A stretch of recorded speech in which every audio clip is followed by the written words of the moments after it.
Hello and welcome everyone. My name is Sanchita Pal and I'm a contracts and grants supervisor here at UC Berkeley. And today I have the privilege to be your moderator for the session, Leveling Up with Purpose, a conversation about assessing strengths and skills for career transitions, presented by Charlotte Cowden, Jennifer Mora, and Orsolya Nadasdi. So before we start with our presentation, please note that you can access the materials of this session on the virtual conference platform in the session description. And also note that the recording, this session will be recorded, is getting recorded, and it will be posted on the Now Conference website as well as on the YouTube channel after the conclusion of this conference. And lastly, a few housekeeping rules. So during the session, you will be muted.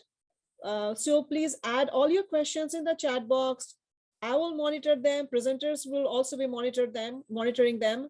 And you can also message me directly if you want to keep any of your questions anonymous. I will make sure I will share that question with the presenter. Also, the live caption, closed captioning is available. So if you want the subtitles, please click the CC box at the bottom of your screen. There's one other thing I wanted to bring it to your attention. The presenters of this session has created a space for you to read the land acknowledgement. So please go through that. They will go through that slide with you. So thank you for bringing that up slide. And with that, I'm happy to introduce you to today's panel of presenters. First, we have Charlotte Cowden, Associate Director, Principal Gifts and Strategic Initiatives. Next, Jennifer Mora, Senior Director, Major Gifts, Diversity, Equity, Inclusion, and Community Initiatives. And lastly, Orsolya Nadasdi, Associate Director, Data Quality and Management. So take it away, ladies. The floor is all yours. Thank you so much, Sanchita. Good morning, everyone, and welcome to Leveling Up with Purpose, a conversation about assessing strengths and skills for career transitions. We are so excited to have you here today with us. And we know you had several sessions to choose from, so we thank you for joining us. We ask that everyone be as present as possible, appreciate the time we have together, and hopefully have some fun. So to just get things started, we would love for you to all share who is in the Zoom room with us. So if you could put your name in the chat, if you would like to share your pronouns, that is optional. Your home, department, or unit, the UC you're affiliated with, and our favorite topics, your favorite dessert or travel destination that you'd like to share with us. I see that oh, some people like cheesecake. Morocco, wow, that is beautiful. Lots of ice cream, lots of cheesecakes and pies, red velvet. Hawaii, very nice. That is a beautiful place to be. Mongolia, I see a Mongolia and a creme brulee. Wow. Italy, one of my favorite places to go. There's some exotic places here. Peaches, oh. And I want to acknowledge I saw UC Merced in the house. Yeah, all right. Yay. And LBNL, UC Wow. Maritime Academy. There's UC Davis and a lot of other Yeah, well, Awesome. welcome everyone. Thank you guys so much for being here. Charlotte, I'm going to pass it to you. All right. So welcome everyone. Again, we are absolutely delighted to have you here with us today.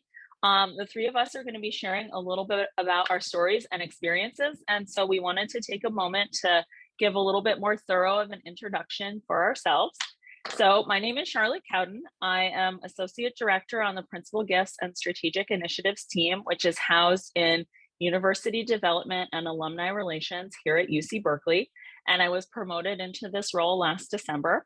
On the team, I have the privilege of working with some really amazing, just awesome frontline fundraisers who work to secure transformational gifts to the university. I actually started in academia. And so for any, recovering academics out there, I can totally relate. And I've had a somewhat windy career path, and I'm really, really delighted to be in a role that I feel uses a lot of the skills I've accumulated over the years. I'm also a super proud Cal staffer. I absolutely love UC Berkeley, and I've been here for about 10 years in a variety of units and roles. And with that, I have the pleasure of passing it on to Jennifer. Thanks, Charlotte.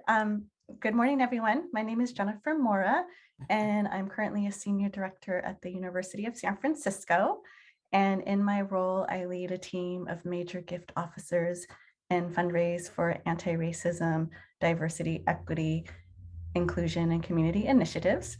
I joined the University of San Francisco last July after spending 14 years at UC Berkeley, holding various fundraising roles from development coordinator to annual giving to major gifts.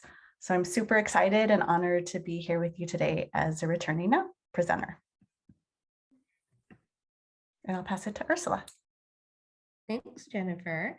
And my name is Orsolya Nadasdi, and I am an associate director on the data quality and management team here at UC Berkeley within the same unit as Charlotte, which is University Development and Alumni Relations. I started this role in September of last year, and this is my first professional transition into a supervisory role. This role has been challenging and extremely satisfying, leading a team of 6 and learning more about data governance and management. In my career, I have held various roles which have expanded my skills, all of which I am utilizing in my current position. I have been with Cal for over 14 years, and I have held different positions as well within UDAR, and I am also currently serving my 3rd year as a steering committee member for the Cal Women's Network, which is an identity-based staff organization here at UC Berkeley. So next I'm going to turn it back over to Jennifer, who is going to give us an overview of our time here today. Thanks, Ursula. So let's get started with today's session roadmap. First, we're going to review our session objectives. From there, we will go into a series of 3 round-robin moderated conversations. We also have activities planned that will link each conversation and hopefully promote self-reflection. After that, we will use a Jamboard activity to share our key takeaways as a group. So this will be another opportunity for us to collaborate and see each other do work in real time. And then finally, we set aside some time for questions. So I'm going to pass it to Charlotte now.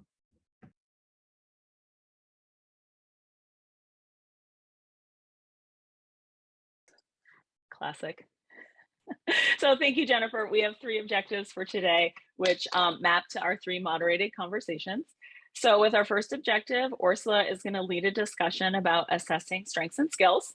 Then Jennifer is going to engage us in a conversation about leveraging that skill set as a way to grow professionally.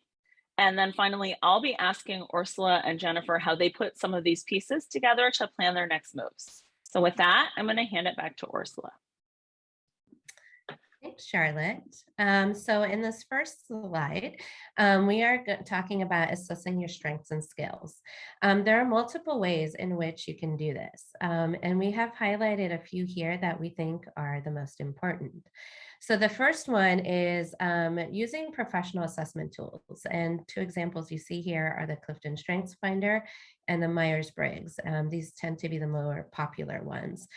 These tools provide you with insights on what you do best and will help you to apply them into your work. Career coaching is a second way that it's great to assess your skills and areas of opportunity with an experienced professional. So luckily at UC Berkeley, we have 6 free sessions that are offered each calendar year to all UC Berkeley staff. And I would highly recommend taking advantage of this opportunity. Another way that you can do this is through networking and informational interviewing. And these are useful techniques to utilize when you're looking to move to that next level. speaking with people who are already doing that work, you aspire to, will give you some insight to the skills needed for a successful transition. Most people enjoy talking about their work experiences, so don't be afraid to ask. And finally, training and continuing education. These are all beneficial. And when you have identified which skills you would like to build on, taking some courses through UC Extension with the sponsored tuition program is one great way of doing it. And then you also have unlimited free courses through LinkedIn Learning, which UC has a system-wide contract with. And here at Berkeley, the People and Culture, our HR website, also offers a ton of great training courses as well. So now that we've looked at some of these strengths and skills, I'm going to transition us into our first discussion. And so I'm going to ask my fellow panelists to share their insights. Jennifer, how have you approached assessing your skills in the past, and what insights do you have for our guests today? Thanks for your thoughtful question, Ursula. So I have actually used both Myers-Briggs and Clifton Strength Finders. I can share that my personality type has been captured as ESFJ and described as a supportive contributor by Myers-Briggs. And then my top 10 Clifton Strength Finder themes are achiever, significance, empathy, connectedness, and strategic. So I want to share that I really appreciate that both of these assessments have similar findings because they've allowed me to have a baseline of my attributes and strengths. But to be honest, when I first took these assessments, I paid way too much attention to the areas that I wanted to be strong in and or didn't come up in my assessment. And so I can say, looking back, that this did not serve me well because I got stuck on how to improve in areas that were not identified as strengths. So in preparation for today's presentation, I went back to my findings and reviewed them. And I have to say, I was pleasantly surprised by my sense of accomplishment with the previous results. And I'll tell you why, because my personality type and themes are accurate and I appreciate them. And they've allowed me to be an effective leader and successful manager in my current role. Thanks for sharing these thanks for sharing this, Jennifer. You know, how you've utilized your professional assessment tools and how they've really helped you progress in your career. Charlotte, how have you assessed your strengths and built on them? Thanks, Ursula. First of all, this is one of my favorite conversations. I love assessments. I love learning. I'm a huge proponent of UC extension classes. As was mentioned, at UC Berkeley, we get sponsored tuition, and this has been really transformational for me. So last year, I completed the Leadership and Management Certificate program. It was a great experience. It was hard. You know, you're taking classes after work, you have assignments, like, wait, I have homework again. Like, it was, it's a lot of work, but it was a really great experience. And one of the most interesting things that really stuck with me is I was in a communications class, and I learned in that class that everyone from, you know, other UC staff who seemed so accomplished, Oracle engineers, people who worked on Apple Maps, they all wanted to gain more confidence regardless of their skills or accomplishments. And that's just something that I keep with me, and I use it to remind myself that everyone feels like they need to grow, or many people, I guess. I also wanted to share that my standard for a successful class is to have a few tangible takeaways at the end. So, you know, an awesome assignment, I was kind of talking about homework, but an awesome assignment that really pushed me, you know, maybe I had to do a presentation. I always really appreciate books or articles that I can return to. And I especially like learning from other people's experiences. Like, I think learning from your classmates is so important, particularly when it comes to things like problem solving. I also wanted to add, Jennifer mentioned StrengthsFinder, and that's something that's been really powerful and important for me too. The model for me of leaning into identified strengths has just been a game changer. And my strengths are achiever, maximizer, activator, learner, and strategic. And just knowing this has helped me be a lot more intentional in my work. Thanks, Charlotte. So you mentioned that you use the Strength Finder tool and also continuing education. Can you tell us a little bit more about how this has helped you in your career, and what role has professional development played for you? So one of my strengths is learner, which I don't think will surprise anyone that knows me. And, so learning about myself has actually been really important into building my confidence, something I'd mentioned before, helping me understand what I'm good at and where I can grow. And I know we're all here today for growth and professional development, and I want to commend everyone for taking the time for themselves. And I just want to sort of remind everyone that the time that you're taking for yourself to grow professionally, it's not selfish. You're actually, improving yourself, strengthening yourself, investing in yourself. You're improving the organization, you're investing in the organization and your team. And so just keep that in mind the other, 364 days of the year, that investing in yourself and taking the time is important. That's definitely a great tip, Charlotte, and something that I tell my team as well every time. I even ask them to schedule time out on their calendars each week. So, what type of professional development have you taken advantage of, Jennifer? And has building meaningful relationships helped advance your career? Thanks, Ursula. So I want to start by saying that I did not always take advantage of professional development opportunities. It's fair to say that I like to take the scenic route when I'm going places. So even though I didn't initially take advantage of professional development opportunities when I started in higher education advancement, I've been very intentional in the past 10 years. So while I was at UC Berkeley, I took advantage of many opportunities. So all Berkeley staff, there are so many. I have also taken UC extension classes. I participated in the multicultural education program. I took courses through UC Learning Center, and then I've also taken Berkeley People Management courses, to name a few. I also participate in professional development through professional organizations, including the Council for the Advancement and Support of Education, also known as CASE, and Academic Impressions. So not only have these opportunities to grow either through the institution I'm at or through professional organizations, they've also helped expand my network, which has been really instrumental and key to building meaningful relationship outside of the space that I'm working in. And so what these professional connections provide me is a support system. So to ask for what I need, including job leads and references. So I can share that my last two career transitions happened in large part because I sought out counsel from colleagues in the industry. So this is where building meaningful relationships was really important, because when I needed to tap them, I had this built-in network. So what I've asked of my network and of these relationships is for advice on what I needed to grow as a leader. And at one point when I was moving into my position at UDAR, I heard more, you need more frontline fundraising is what I repeatedly heard. It felt like everyone I asked said that. So this resulted in me choosing the role that I had at UDAR.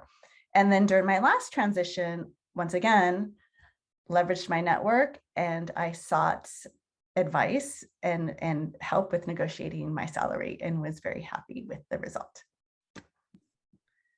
Wow, thank you both for your insights on the steps you've taken in assessing your strengths and skills.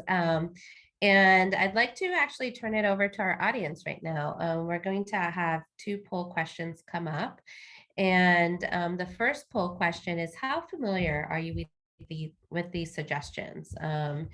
And from the chat, I can see that people have a lot of questions around UC extension. So while you guys are voting, we wanted to clarify that UC extension is available to anybody who wants to take it.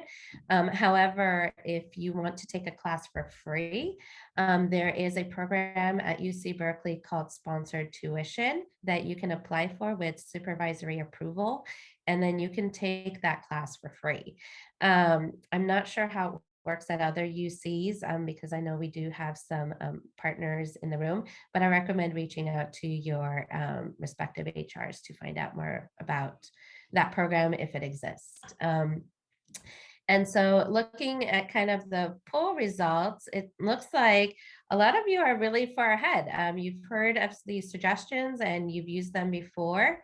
And some of you have heard of them, but have yet to use them. So I hope that the experiences Charlotte and Jennifer described will inspire you guys, that 37%, to start actually using some of these skills and strengths a little bit more. So with that, let's end this poll and pull up our second poll question, which is, which of these are you most eager to try? So we'll give it a, yeah, there's a lot of thumbs up for Berkeley Extension. So if you haven't checked it out yet, and I promise we're not getting paid by them, given how much plug we're giving them today. So let's see. Well, you guys are pretty evenly spread across the board here. Just for essence of time, I am going to close our poll and share results with everybody. So yeah, it looks like you guys are ready to do some continuing education and doing some strength finder assessment. So with that, thank you guys for all sharing, and I'm going to turn it over to Jennifer. Thanks, Ursula. Look at this fun, colorful slide. During our last conversation, we discussed strengths. And strengths can also be called superpowers, which is why you see this lovely graphic on the screen. And many of us have multiple superpowers, and knowing your superpowers or strengths is a great start in identifying opportunities to leverage your skill set. So for example, a couple of my superpowers are I'm direct and I'm enterprising. Charlotte and Ursula, can you please share your superpowers? I am optimistic and motivational. And I am resourceful and organized. Thank you both. So to kick off our conversation about leveraging your skill set, we're going to do one more quick activity. We have a word cloud activity, and we would like you to share up to 3 of your superpowers. The Mentimeter link is in the chat. So if you would go to that and start filling out up to 3 of your superpowers, I'm going to share screen and see this in live action. Hopefully it's going to be the right one. Okay. Can we see that correctly? Oh, here we go. Fantastic. I love these like moving word clouds. Organize is like leading right now. I'm seeing empathetic, encouraging, so important, those soft skills, patient, direct. Yes, all those direct. Oh, this is a very organized group. Right? It's like just there. So let's give it one more minute. And they're also very resourceful and empathetic, things we've mentioned already. I put it back, the link back in the link. The link is back in the chat if for some reason you missed it. Wow. Disciplined, big picture thinker, responsible. Wow. This is super fun. So continue to add your ideas, and we're going to go ahead and get started, and we'll share this out later.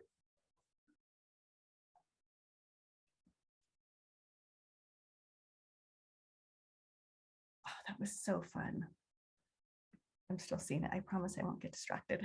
It's like moving on my other screen. Okay, great. So thank you so much, everyone, for participating in our word cloud activity. So let's continue the conversation about leveraging your skill set. So what you see on the screen is a short list. It's just a short list as a starting point for you. So one of the things you can do is to offer to mentor. Ursula shared at the top of our conversation that she is resourceful. This superpower can be used throughout one's career. And I also saw it up on our word cloud activity. So by offering to mentor an up and coming professional or student worker, we have the opportunities to coach and share how we've honed our skills.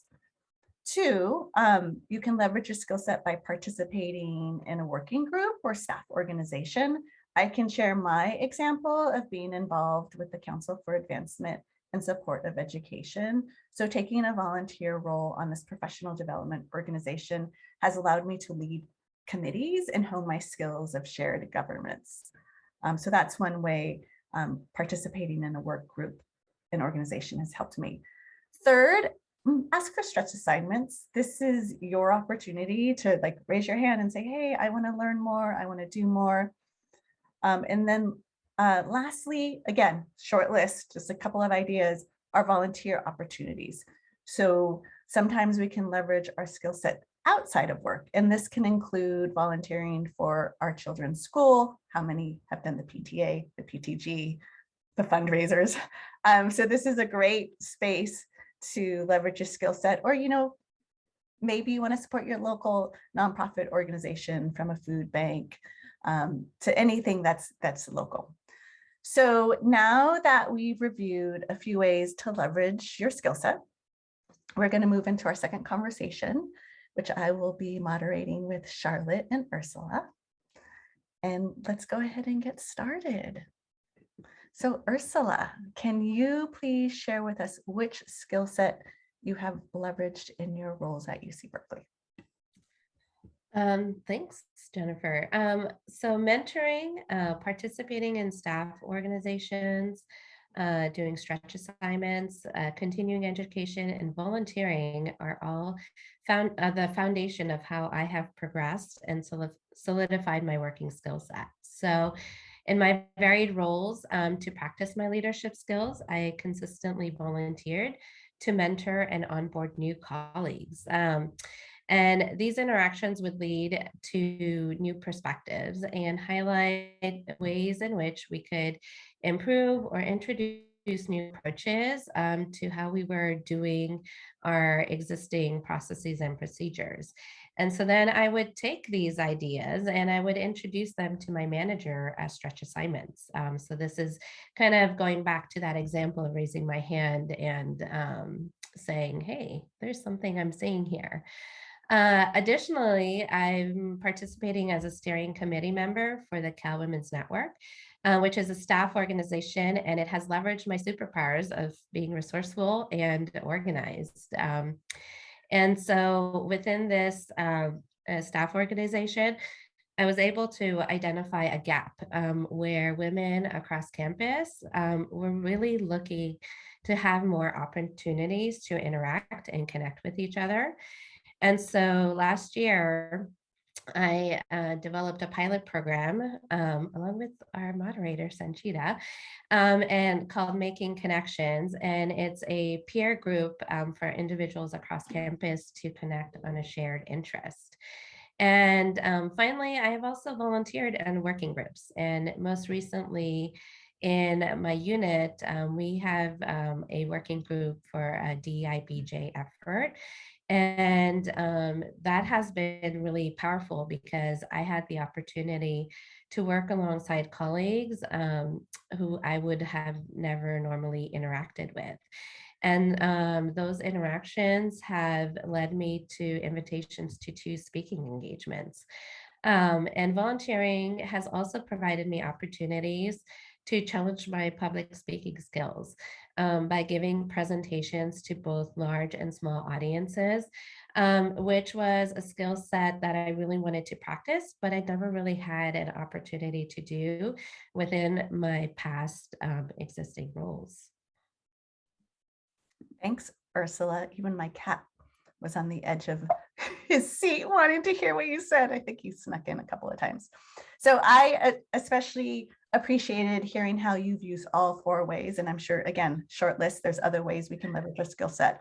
And most particularly, just how participating in those opportunities actually led to other opportunities, and just the chance to speak and then to hone in on what you wanted to learn in terms of public speaking and honing that skill. So thank you for sharing that example. That is really, really, really helpful. Charlotte, I'm going to turn it to you. How has leveraging your skill sets helped you transition to new roles? Thanks, Jennifer. And I love hearing Ursula's example, especially about public speaking, because that's hard for people. And so that's like, now you're racking up the speaking engagements. So I think in terms of leveraging skills to transition into new roles, obviously we put this presentation together with a lot of thought and intentionality, and there's a reason why we started with skill assessment. And it's really important to know what you're good at, and not just that, to understand the type of work that you enjoy doing, and then to ask for stretch assignments. That's been really big for me. When you're putting yourself out there, there's also a reason we talked about superpowers. You need to approach the situation with confidence in your abilities, and also with confidence and a sense of how you can add value to the team. And then you need to raise your hand. And over a year ago, I had a discussion with a current team lead about just I love the team. I want to grow in the role. What does it look like for me? And she suggested that I look for gaps where there's unmet team need, because I think at Berkeley, certainly, and probably many other UCs, we have more work than we have people. And so I saw, okay, there's an opening. I can look for gaps. What does that look like? And then you really need to keep your eye out for the right opportunity, right? I think we're here to level up with purpose. We're not here to take on all the extra work of our team, right? And so you really need to make sure that you're using your skills and your time, which is very valuable, to fill a gap that you want to fill and that's of interest to you, where there's an opportunity or a way to grow or learn in some way, because otherwise you may be helping the team. It's not a good use of your time. We're not here to save the team. We're here to help the team and grow, right? And so it's also about being bold.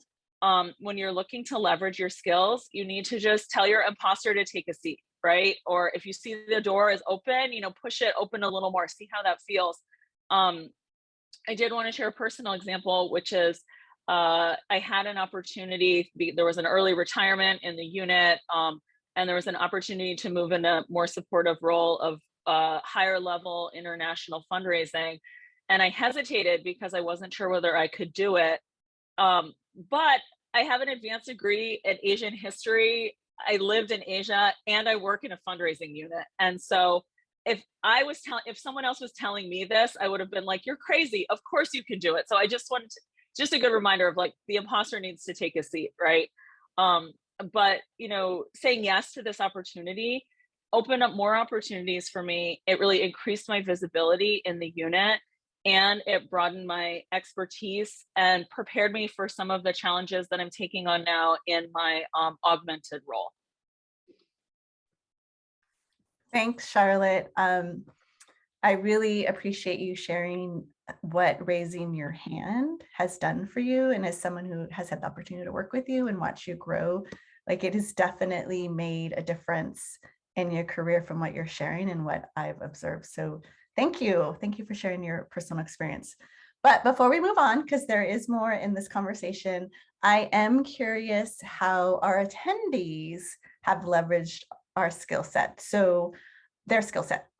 So again, we gave you a short list but in the chat, if there are other ways, or if you use some of the 4 ways that we identified at the top of this conversation, please share them in the chat. So again, if you can share in the chat how you have leveraged your skill set, that would be amazing. And I saw a lot of comments around having your imposter syndrome take a seat. So people really love that one. You might have to copyright that one, Charlotte. Yes, I agree.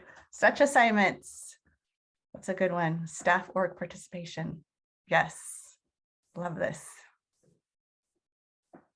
Covering your supervisor during absences. That's a new one.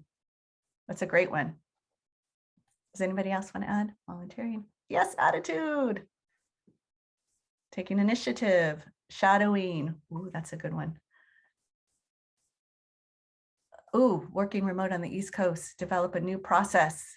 Ooh, the Now Planning Committee. Thank you for your service. Leadership roles. We have like total rock stars here. I know the stuff that people have done. They should be presenting to us. Yes, I'm learning as we're going. I love someone wrote in there shadowing. That's also that's really awesome. great way to do it. Yeah. Yep. Internal trainings is also really great. Yeah. Yeah. Yeah. This is fantastic. Keep them coming. So let us move on to our conversation. Jennifer, I have a question. Alison Mary actually asked, did I miss how we identify our superpowers? So did you guys actually talk about that, or it was something she wanted to know? Thanks, Sanchita, for lifting that up. I'm happy to answer that question. So you did not miss that because we did not talk about how to identify them. One of the ways is with the assessments that we mentioned at the top of the conversation. So Clifton Finders or Myers-Briggs will lift up some common themes based on some questions that you answer. So I think that is a good baseline to assess what your superpowers in the context of this conversation are also referring to strengths. So that I would suggest starting there. I also would suggest asking people, like, what do you think I'm good at? Right. And I will say the enterprising was something that someone told me. I would not have described myself as enterprising. And I was like, ooh. And then I dug a little deeper. I was like, I guess I am. I'm going to own this. I'm going to own that I am enterprising. So does that answer the question? And similarly for me, as with Jennifer, resourceful was not a way I thought of myself. And it was something that a former boss pointed out to me. And I was like, oh, I will own that. I think also one way that you can kind of develop this is working with a mentor, because I think that you can ask people, you know, that you work with regularly, but if you have a mentor, you can have sort of a deeper, more extended and continued conversation with them. And, you know, I think a lot of times, as I talked about with everyone at the extension class feeling like they didn't have confidence, or me wondering whether I could take on a stretch assignment, other people see things in us that we haven't recognized in ourselves. And I think that taking that time to have those conversations with someone over a longer duration is also really helpful. And then we had a question before we move on about how to identify a mentor, which is a really good question to ask because it's not always obvious where to look. So Charlotte and I have had the opportunity to talk about finding mentors. And for me personally, it's been about who has what I want. So when we talk about superpowers or strengths, you know, I've been drawn to people who have a very strong public facing persona. And I'm like, ooh, how do they come across like so polished and so put together? And so I want to learn, you know, how they get there. So I will ask that person like, hey, can we have a cup of coffee? You know, I'd love to ask you about your public speaking experience. So definitely open to having a conversation offline if you want to talk further about it. I would also recommend your mentor, in my opinion, can't really be your supervisor, right? That's just a different kind of power dynamic. And you want someone that you can have open and pretty honest conversations with, particularly about things like your aspirations or maybe your vulnerabilities. And so I think in that sense, you know, it might also not be someone on your team. It could be someone in your institution. It could be someone who's part of a volunteer organization. I think, but I think also, as Ursula mentioned, don't be afraid to ask, because people do like to talk about themselves and people do like to give advice. And so I think that it's good practice in putting yourself out there. And, you know, a coffee is a great way to start and see, like, would this be interesting and make sense? And we'll talk about later in terms of, you know, different ways of using mentors throughout your career. But certainly, you know, just kind of exploring that is it can be really powerful. And then finally, if you're at Berkeley, there is the Berkeley Staff Assembly has a mentor and mentee program. And I'm actually a participant of that. And I've had a fantastic experience so far. So if you don't really know where to start, that might be a good first place. And I would also say one of the nice things about something structured like the BSA program is that the mentor and the mentee are dedicating time and the roles are very clear. So you don't want to be in a position where you're having coffee with someone, you want them to be your mentor, and then it becomes awkward because you do have to put yourself out there and say, I would like to have this type of interaction with you. Are you open to that? And if so, kind of what do the parameters of that look like if you are working outside of like a more structured program like BSA? Yeah. And then I'll just add one more thing and then I'll keep us moving if that's okay. When we talked about building relationships earlier, so the first conversation doesn't need to be, will you be my mentor, right? Maybe exactly. you know someone in your network and realizing, oh, they have something to offer me that will help me with X, Y, and Z. So knowing that it's a process to get to that ask, I guess similar to fundraising. So think about like the quest for a mentor is like, let's like have a conversation. Let me get to know people. Cause sometimes it can be someone that you've known for several years and they've moved on to another job. Like always being open to a mentor can, sometimes appear when we least expect it. So I'm going to close with that on the mentoring and we can come back. Yeah. And so I want to take a couple of minutes to chat about informal power. So just for context, formal power is tiered with your position and the authority associated with that position within the organization, while informal power stems from the relationships you build and the respect you earn from coworkers.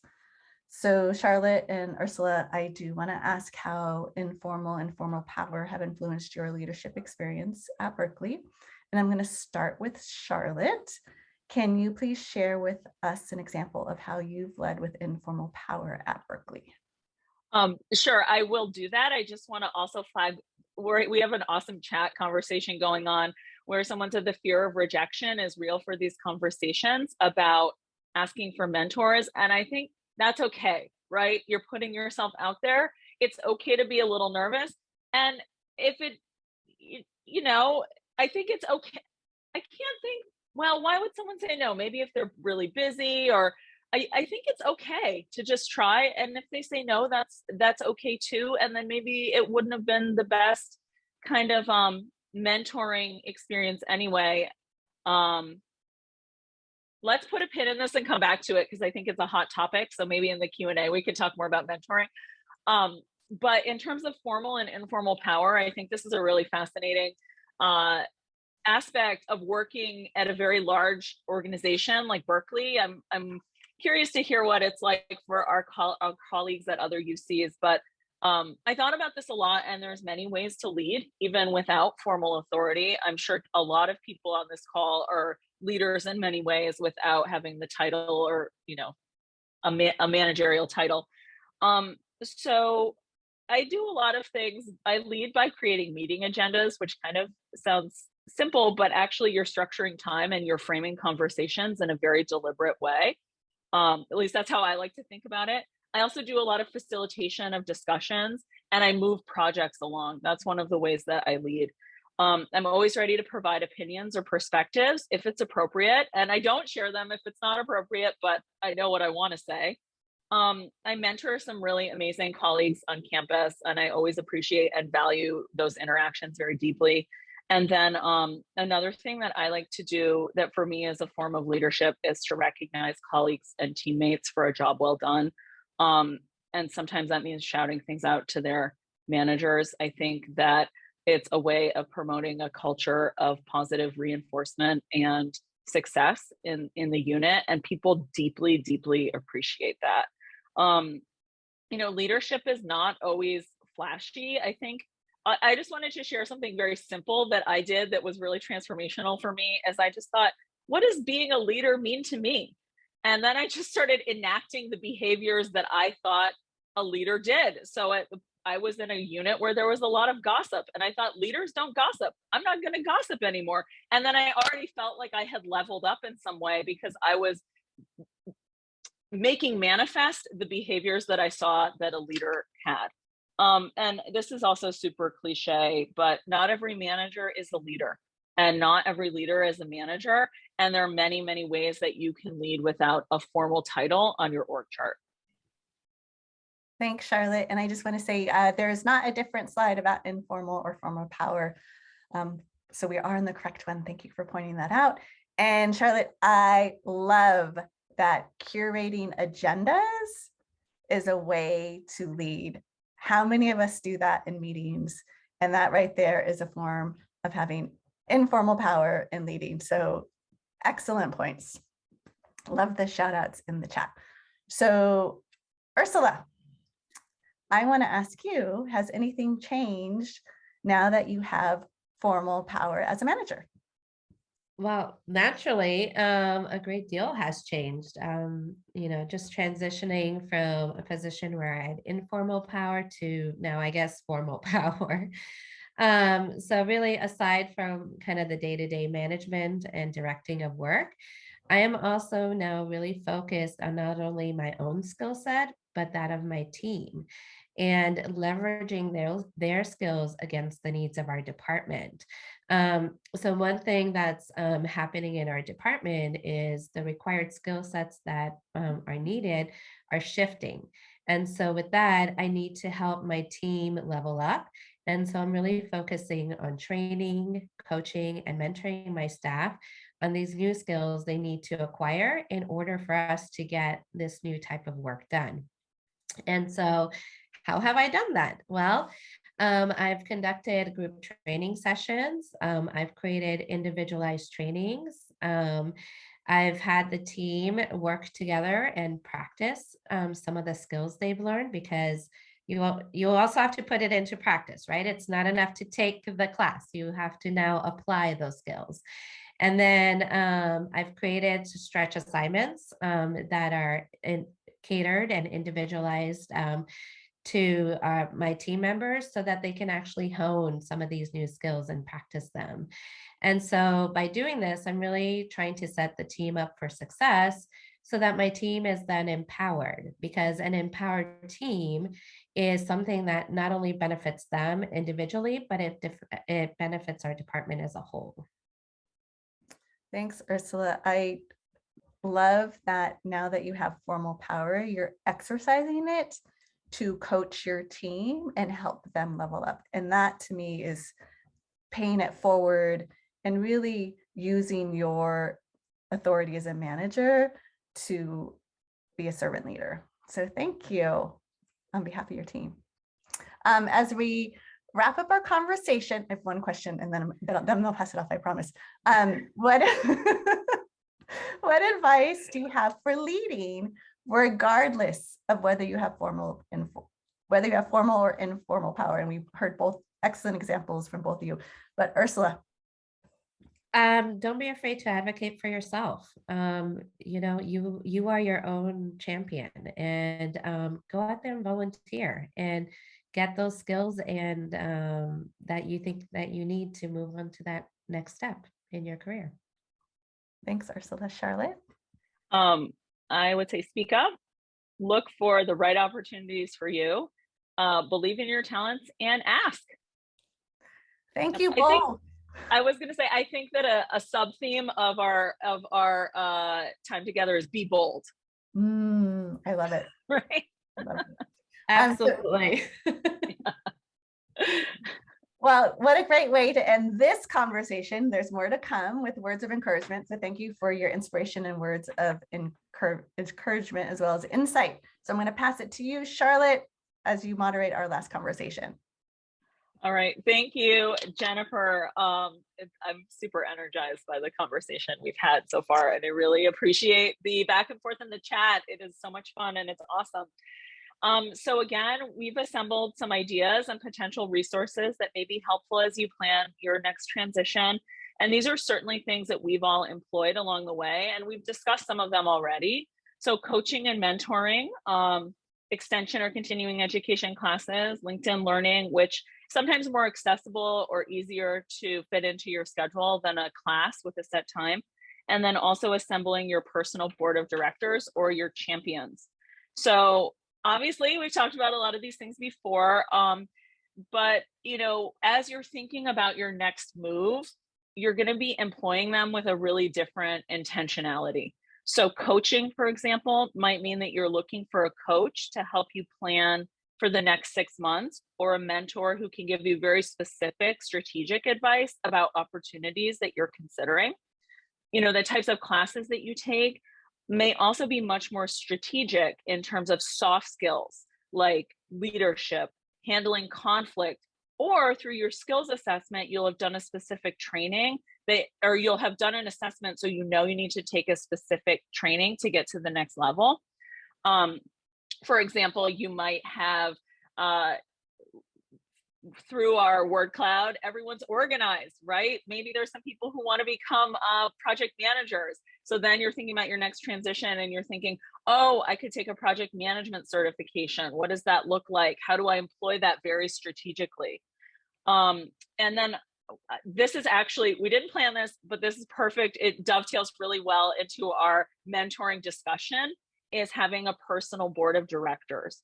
And so this is a group that can support you as you advance in your career, who understands your talents and capabilities and is invested in seeing you rise.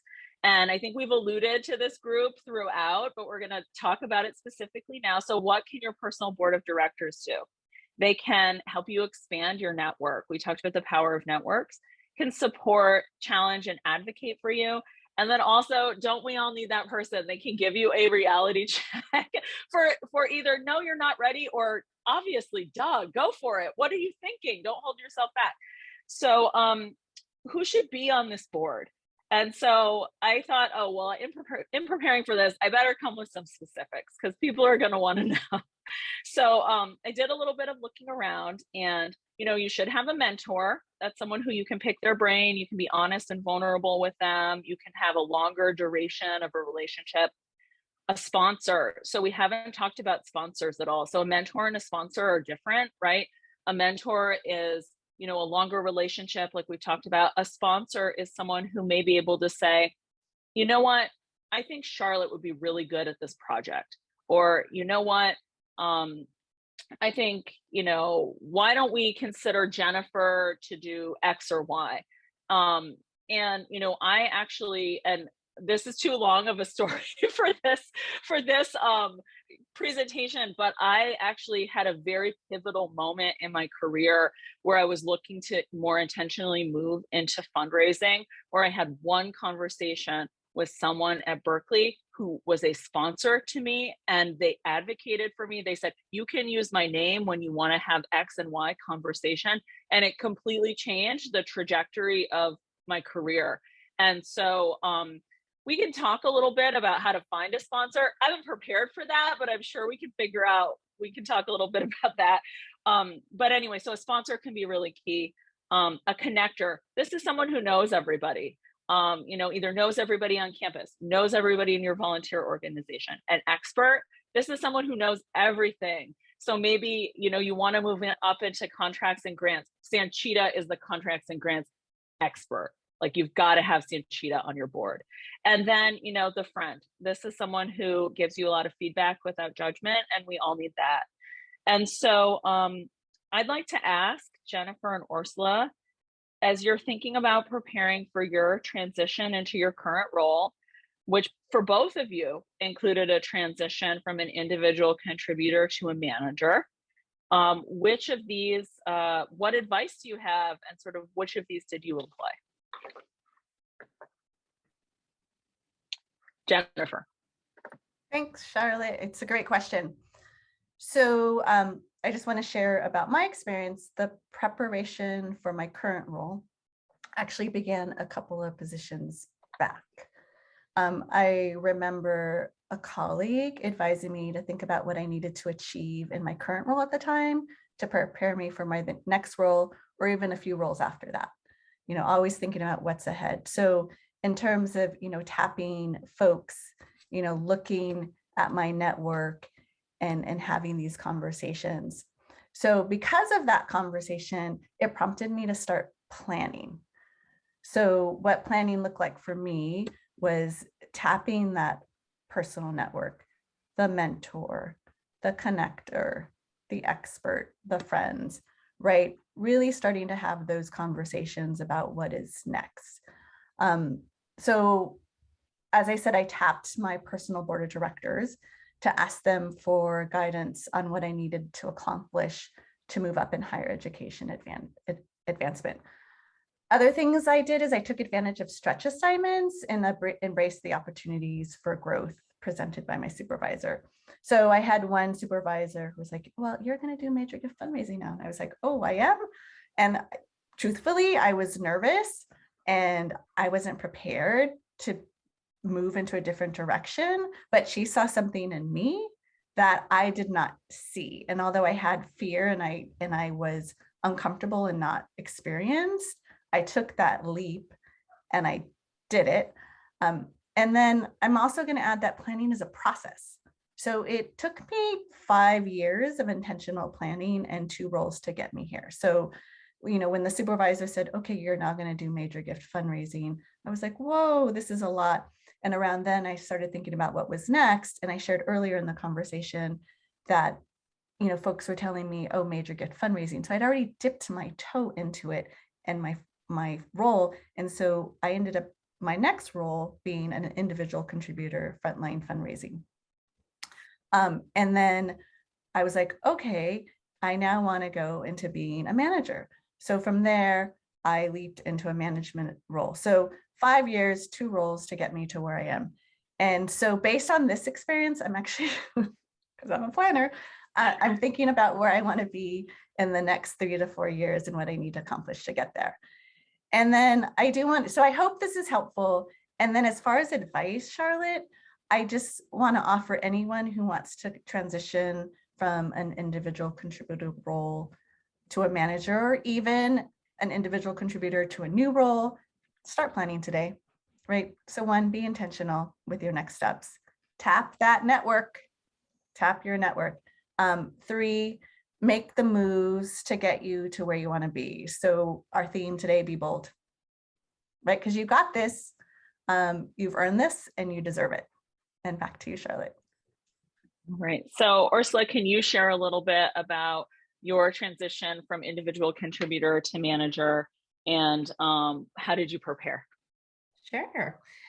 So I definitely agree with Jennifer. It does require planning and intentionality, but it also is about taking chances. So in my journey of planning, I started with my board of directors to talk about potential next steps. And then I found myself working with a career coach here at UC Berkeley who really helped me refocus how I was presenting myself through my resume and cover letter and conversations. So she really helped me highlight my skills and accomplishments versus my experiences, because resumes, you get kind of stuck just listing your experiences, but if you don't have an experience as a manager, what are you showing, right?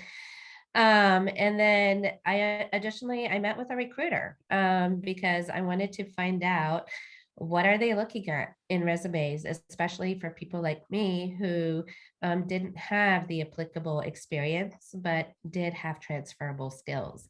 And he suggested that I start taking the management courses that all UC Berkeley managers are required to take.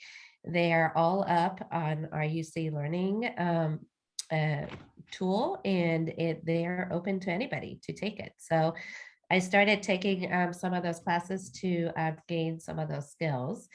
And then I continued seeking leadership opportunities in the meantime, which is why I took that leap of faith and I nominated myself to be the professional development chair with the Cal Women's Network. And then finally, you actually have to apply for management courses. That is something I didn't do for a very long time. And so you do have to take that leap of faith and go for it. And then although I did not have a set timeline like Jennifer, my board did gently remind me that you do need to be patient, and it is going to take some time, and you are probably going to go through a lot of interviews. One of my board of directors told me this is going to take you 2 years, and she was spot on. And one question I'm seeing in the chat is, how did I find a recruiter? You can look at job postings and then see who the recruiting manager is. And I contacted them directly for a management job that I was interested in applying for, but I'll be honest, I was not bold at that time. And so, but I had a great conversation with him, which helped me sort of continue on my journey of planning. I will also say that the way that I ended up with that sponsor that I had talked about is I was being bold, and I applied for a job that was way outside of, it wasn't way outside. It was like two ticks above, right? And so, but it was enough that this person who was the hiring manager got interested and wanted to have a conversation.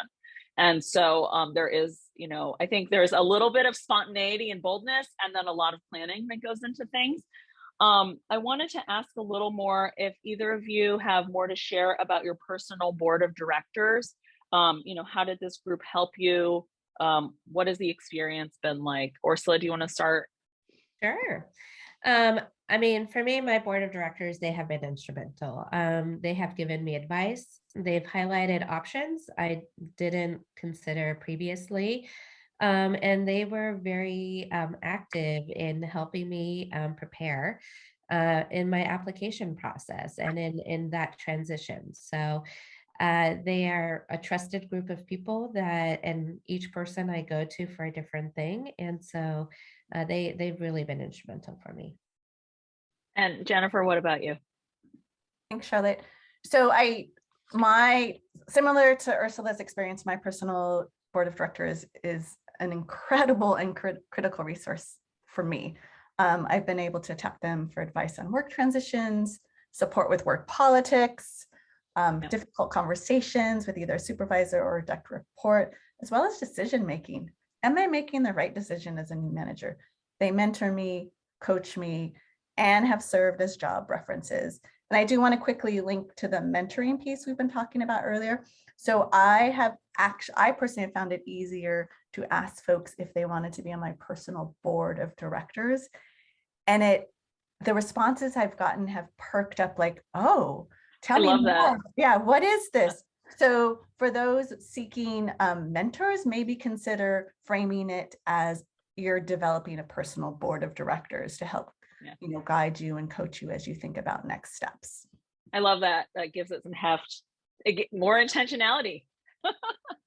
So I want to ask, just zooming out a bit, given your own experiences, can you just share, how did you know it was time to take the next step? Jennifer, I'm going to start with you. Well, earlier I said so I want to frame my response by saying that knowing is subjective based on individual professional development goals and timelines. So Ursula talked about being patient. I talked about planning. So it really is, it's going to be dependent on where you're at in your career and what you're aspiring to do. So for me, in terms of how did I know, it was a combination of sticking to my timeline, right? I had a timeline, and then reaching the ceiling of my role, right? Like I knew there was nowhere to go in that particular role. So specifically when I took my last role at UC Berkeley, I gave myself a timeline of 2 to 3 years to transition back to a manager. I ended up transitioning to a manager position at 3 years and 3 months. And again, I had grown out of my role and I had reached that timeline. So I knew it was time to make a move. That being said, I thought about it before the end of my 3 years. So it's not like I got to 3 years and then I said, let's start planning. I had to start that active planning earlier in the timeline. Ursula, what about you? Similar to Jennifer, I grew out of my previous role, and the only next step would have been my boss's position. I was really ready for more responsibility, and like Jennifer, I was no longer learning. I wasn't growing my skill set. And so I did start the planning earlier, and did start meeting with my board of directors earlier. And so that when an opportunity came up, a management position opened up within my department. And because I had already taken the necessary steps in my planning, I was really in a great position to act quickly. And so I had a scheduled one-on-one conversation with the hiring manager. And during that time, I took the bold step and I presented my ideas and the direction that I could see that position moving in, and the team in the direction that they could be moving into. And luckily for me, my vision aligned with hers. And so that conversation quickly grew to where I actually formally applied for the position and interviewed for it. And here I am today. I love that. So I think I love that there's planning, there's spontaneity, there's boldness. I also just want to call out, I'm really loving the way that everyone is using the chat to be supportive and share resources. I think it's absolutely awesome. I also love that other participants are answering other participants' questions in chat. I feel like it's beyond my dreams of what we could have had for chat. So I want to kind of now turn it to the group, speaking of participation, and kind of ask what may be a provocative question, but I'm very curious. What is your timeline, your personal timeline for your next move? Is it 2 to 3 months? Is it 6 to 9 months? Is it a year or more? Or perhaps you hadn't considered it, but you're thinking about it now? All right, we'll give it a little bit longer.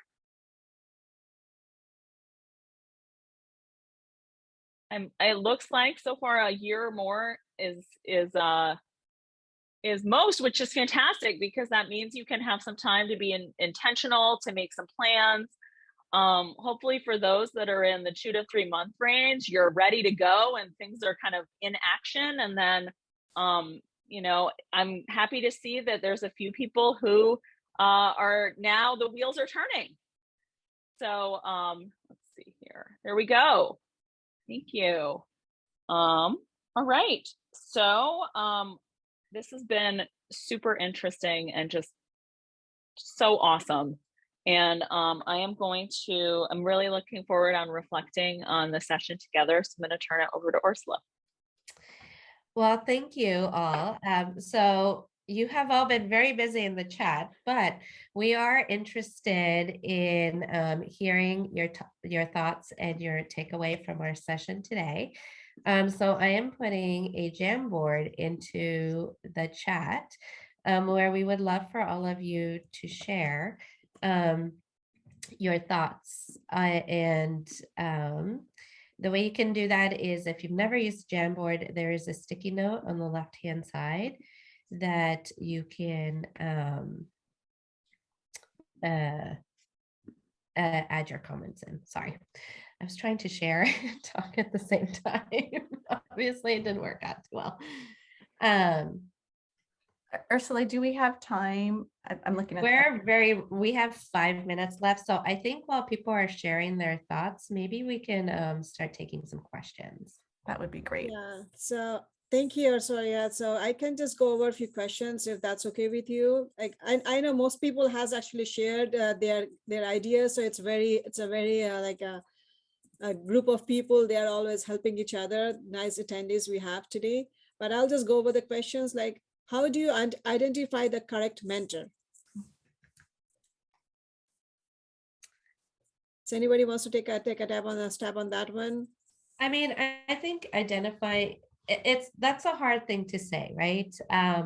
Because you can have several mentors. There's no reason that you should feel like you have to stick to one mentor. Someone might be great at mentoring you with work advice, where you might have some challenging situations at work, and someone else might be great at mentoring you in terms of taking kind of that next step. So I think that part of it comes down to personality, like how well do you mesh with the person. But I don't know. I'm going to turn it over to my panelists to see what else they'd like to add. So I think there's a lot to be said for different kind of mentors. I like what was said, what Vanity said about seeking out peer mentorship. I'm going to call out Jennifer Mora, my peer mentor. And, it's really great to have someone who's a peer that you can really just talk about, like, your career development and your growth and what you want, and give advice.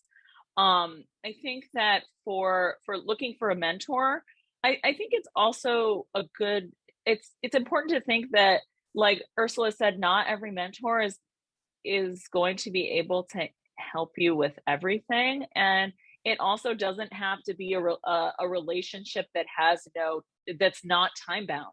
You could have someone mentor you for 6 months, right? Like the BSA mentorship is it's shorter, right? And so I think that for me, looking for a mentor, it was someone who was in a position that I admired, someone that had skills that I thought were really awesome, and then also someone who had the time and was willing to make the time for me, and listen. And then also, I do want to say, for those who can't get into the Jamboard, thank you for sharing your takeaways in the chat. We can look at those too.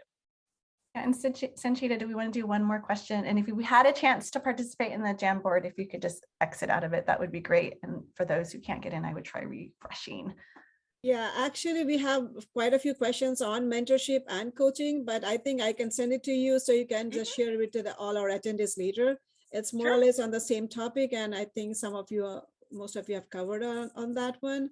And yeah, so there's one question about stretch assignments. So there were some questions on that. There were a few suggestions on the chat box. So if you can just cover something on the stretch assignments before we wrap it up, that will be great.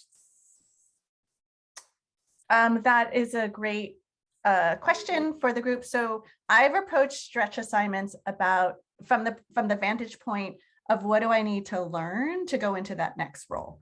So I've asked, can I attend a certain event to have an opportunity to engage with donors, to shadow my supervisor to see how they leverage event attendance to cultivate relationships.